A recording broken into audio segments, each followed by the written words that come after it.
इस्लाम में सुअर का मांस हराम क्यों होता है और सुअर उनको पसंद क्यों नहीं होते, और मीठी शहद की ऐसी कड़वी सच्चाई जानने के बाद आप शहद खाने से पहले एक बार सोचोगे। और कैसे बन गए थे 12,000 लोग अचानक बंदर। झूठ लगता है लेकिन सच है। और एक ऐसी लड़की जो कि बस 15 साल की उम्र में अभिनेत्री बन गई, पर वो कैसे। और दज्जाल का जानवर जो कि कयामत की निशानी है, उसके बारे में भी जानेंगे, तो बने रहिए वीडियो के एंड तक। नंबर 1, आप ये तो बात जानते ही होंगे कि इस्लाम धर्म में सुअर का मांस बिल्कुल भी नहीं खाया जाता। इस्लाम के साथ और भी कई धर्म हैं जिनमें सुअर को खाने से सख्त मना किया जाता है। तो आखिर ऐसा क्यों? दरअसल सुअर जानवर होता है, उसे बहुत ही ज्यादा खराब जानवर माना जाता है। सुअर बहुत ही ज्यादा गंदे भी होते हैं और वो कुछ भी खा लेते हैं। उनको बस उनके पेट भरने से मतलब है। यहाँ तक कि वो लोगों के मल मूत्र भी खा लेते हैं, और इसीलिए सुअर को बहुत ही ज्यादा गंदा और वाहियात जानवर माना जाता है। आप भी सोचिए, सुअर शब्द सुनकर आपके दिमाग में क्या आता है? जरूर कोई गंदा सा जानवर आता होगा। और साथ में सुअर का मांस भी बहुत ज्यादा खराब होता है, क्योंकि इसे खाने से शरीर पर बुरा असर पड़ सकता है और लोग बीमार भी हो सकते हैं। साथ में सुअर की फितरत भी बहुत ही ज्यादा खराब बताई जाती है। जैसे आपको पता होगा, कुत्तों को जैसे सबसे वफादार कहा जाता है, वैसे सुअर को सबसे मौका परस्त जानवर कहा जाता है। इन्हीं सब कारणों की वजह से सुअर खाना अलाउड नहीं होता।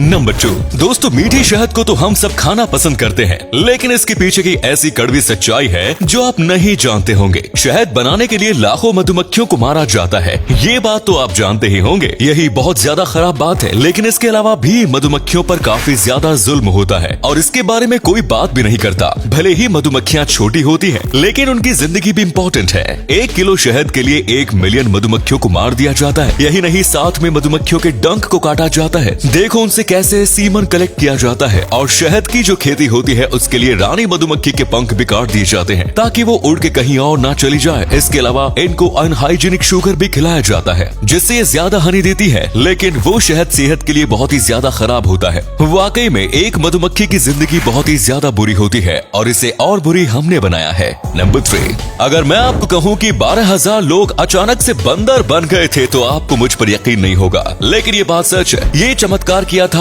प्राहफेट दाऊद ने। ये एक ऐसे देश के राजा होने के साथ प्राहफेट भी थे, और इनके देश में एक गाँव था जहाँ मछलियों का शिकार काफी ज्यादा होता था, और जिसकी वजह से वहाँ पर मछलियाँ बहुत ज्यादा कम हो गई थी। इसीलिए उन्होंने कहा कि शनिवार के दिन मछलियों को नहीं पकड़ोगे। लोगों ने इस बात को मान लिया, लेकिन कुछ लोगों ने इसमें भी दिक्कत हुई और उन्होंने एक टेक्निक निकाल दी। वो लोग पानी में खड़ा कर देते थे जिसमें मछलियां भर जाती हैं, और फिर रविवार के दिन वो सारी मछलियों को पकड़ लेते। और फिर कई लोग इनका इनकार करने लगे, जिसके बाद गांव में विवाद हो गया और दोनों अलग अलग विचार वाले लोग अलग रहने लगे। लेकिन जब ये बात प्राहफेट को पता चली, तो उन्होंने सारे शिकार करने वाले लोगों को बद्दुआ दे दी। वो सब बंदर बन गए। नंबर 4, दोस्तों, एक ऐसी लड़की जो कि बस 15 साल की उम्र में एक बहुत ही ज्यादा फेमस एक्टर बन गई है। हम बात कर रहे हैं हंसिका मोटवानी। इनके कोई भी परिवार वाले फेमस एक्टर एक्ट्रेस नहीं है, लेकिन फिर भी ये बहुत ही ज्यादा बड़ी एक्टर बन गई है। इसमें जूही चावला ने उनकी काफी ज्यादा मदद की थी। दरअसल इनकी माँ मेकअप आर्टिस्ट थी और जूही चावला इनकी माँ की क्लाइंट थी। जब जूही चावला ने इनको देखा तो कहा कि तुम्हें एक्टर बनना चाहिए, और जूही चावला ने उन्हें ऑडिशन देने के लिए मोटिवेट किया। इन्होंने ऑडिशन दिया और उसमें कामयाब भी रही। इन्हें बचपन से ही कई शोज मिलने लगे, जैसे कि फेमस शो शाका लाका बूम बूम। इसके साथ इन्होंने कई सारे सीरियल्स में भी काम किया। उस वक्त की सबसे फेमस मूवी कोई मिल गया में ये भी थी, और बस 15 साल की उम्र में उन्होंने कई तेलुगु और बॉलीवुड मूवीज में काम भी किया। इन्हें देखकर हर कोई नहीं बता सकता कि ये बस 15 साल की थी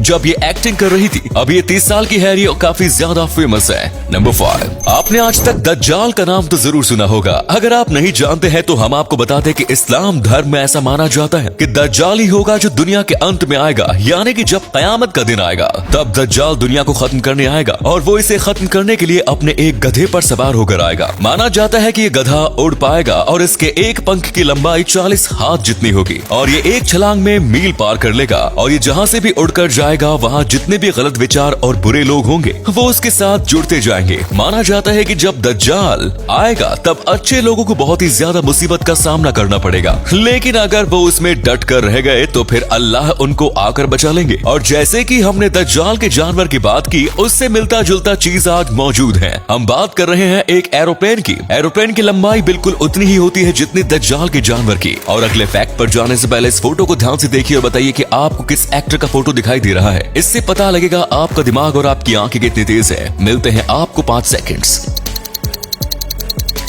नंबर 6, साल 1983 में इंडिया में आयोडीन की काफी ज्यादा कमी थी और लोग आयोडीन की कमी की वजह से काफी बीमार हो रहे थे। तभी टाटा कंपनी ने सोचा कि हमें कुछ करना चाहिए और इसीलिए उन्होंने टाटा नमक का प्रोडक्शन शुरू किया। वो चाहते थे कि बच्चे हेल्दी खाना खाएं और उनका स्वास्थ्य अच्छा हो, और बिल्कुल वैसा ही हुआ। टाटा नमक क्वालिटी में सबसे अच्छा और देखा जाए तो काफी सस्ते दाम में आता है। अभी भी टाटा नमक 18 से 20 रुपए के अंदर ही मिल जाता है। आज भी टाटा नमक में रेगुलर टेस्टिंग होती रहती है कि इसे और भी अच्छा कैसे बनाया जाए। जैसे कि जब सबको पता चला कि नमक में जो सोडियम होता है वो कुछ लोगों के लिए हानिकारक होता है, तब टाटा नमक ने और एक नमक लॉन्च किया जिसमें सोडियम नहीं होता। वो टाटा की जो डिस्ट्रीब्यूशन टीम है वो भी बहुत अच्छी है। आपको गली गली मोहल्ले में छोटे गाँव में भी टाटा नमक देखने को मिल जाएगा।